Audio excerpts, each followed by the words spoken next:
Howdy y'all, it's me, John Avenger. I am going to do another video for you guys. I know this is not a Hidden Gems video. I wanted to do something a little bit different. This is a defending video. This is a video defending a movie that came out last year that I don't think is that horrible. I know a lot of people will probably disagree with me. They say, oh, this is one of the worst movies of all time and it ruined the franchise and blah, blah, blah. I've heard it all before. I've read reviews online so much on IMDb and YouTube and freaking Amazon.com and Rotten Tomatoes and Metacritic. I've heard it all before, okay? I know this movie gets bashed on. I'm defending it. It was one of my favorite movies from last year. I know it's not perfect. I know it has a lot of problems, but this movie I don't think is that bad. And that is this. That's right, A Good Day to Die Hard. Everybody in the world has shit on this movie, even people I know on YouTube. I don't hate this movie. I will never hate this movie because I have seen more boring action movies in my life than this one. I know the two people that can suck it in this movie from this movie is not these two in the front. That would be Skip Woods, who wrote the script, and John Moore.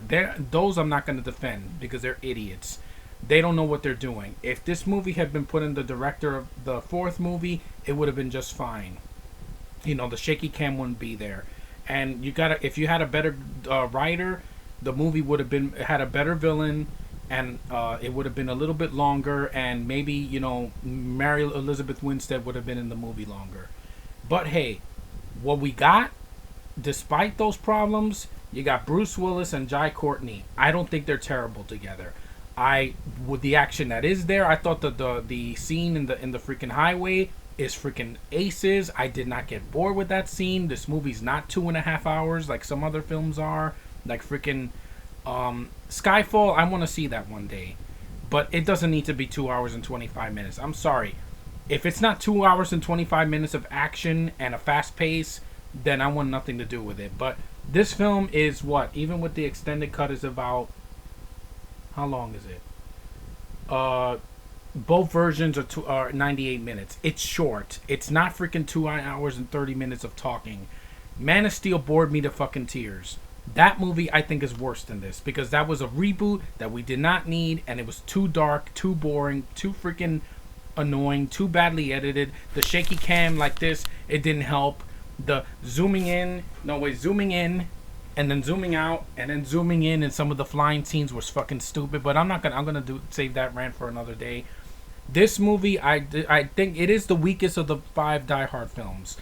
I know that 2 got a lot of shit. It does not deserve it. 2 was awesome. It's not as good as the first one, but it's still a solid sequel. This one is the weakest one of the 5, but I don't hate it. And I'll tell you why. Because, besides the highway scene, I still like Bruce Willis in the film. There's scenes that made me laugh in the movie theater. When that stupid villain is dancing, that kind of made me chuckle. When Bruce Willis punches that Russian guy in the face, he says, "Do you think I know what the hell you're saying?" That was funny. I laughed in the theater. Jai Courtney, the looks on his face is, when he sees Bruce Willis, he's like, "Dad?" That was, I don't know. I don't think that acting was that bad. I've seen worse. I know this movie gets a lot of flack. I have both discs. It's not like I threw it out. Yeah, the extended cut is nothing to write home about. I know that. I've seen the extended cut. I saw it like a month ago, and I don't think it was that great. The ending is too abrupt. But this film, I don't think is bad. I don't think it's horrible. R.I.P.D. was worse. At least this movie didn't have shitty CGI, like monsters like in R.I.P.D., and it wasn't just talk. It went at a fast pace. The action that was there, it was still R-rated. It's not like they made it PG-13 like the RoboCop remake. No, they kept the R rating. It was still there. It's not perfect. I know it has shaky cam and a weak villain, and the writer and director suck. And I didn't care about the Russian girl or the Russian villain, but Bruce Willis saved the film for me. If it was some other guy like Robert Pattinson, I would never watch this movie. But this film, I'm defending it. I'm never going to change my mind. I've seen worse. You want to see a really bad action movie, see Man of Steel. You want to see a bad action movie, see these movies I've seen called Moscow Heat and Moscow Zero. Those movies are awful. They have a lot of Russian, and it's boring as hell. This is not an amateur film. I've seen direct-to-video films with Seagal that are worse than this. I've seen other direct-to-video films, sequels to other films that were much worse than this. I've seen action films that had a much bigger budget than this that were boring. I've seen action films that have no action until like the very end, and that's not the case with this movie. I like this movie. I will never hate it. It's weak, but it's not horrible. I know a lot of people say this thing should be buried in the ground. Oh, this thing is a piece of shit. This thing is so unwatchable. They killed the franchise. No, it didn't. It made money overseas. It's getting a sixth film. It'll end it. What I don't want is a remake.